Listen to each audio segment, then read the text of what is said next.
iš prieškarinio Kauno aukštuomenės gyvenimo atliks istorijos poetas ir dainius Algimantas Jasilionis.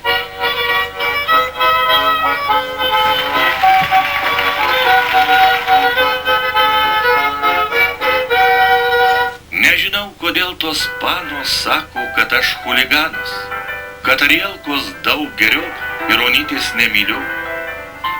Išvažiavo, kai Onytė kvietė mane Elenytė, husarėlį pas mane, atjok vėlai vakare.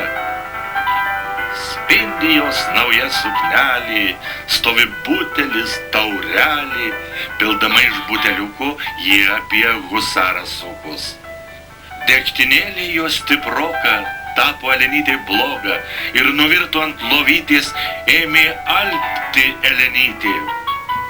Aš nubėgęs į lovytę, bandžiau gelbėti Elenytę ir išlenkęs dar taurelę, jai masažavau širdelę. Neburnoji kartus pipiras, grįžo Elenytės vyras, pasibeldęs jis nesykį, ėmė į duris daužyti.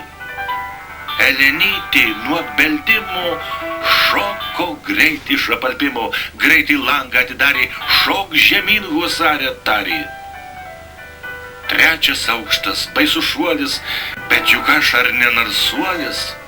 Ir atlikęs šuolį mikliai, šokau aš per langą vikriai. Atsipeikęs po šuolio, žiūriu, kur aš čia papuoliau, kodėl guliu įsitiesęs, negalėdams pajudėti. Būčiau aš toliau gulėjęs, jei Onytė neužėjus, į apglėbus per šoniuką, namo vedė husariuką.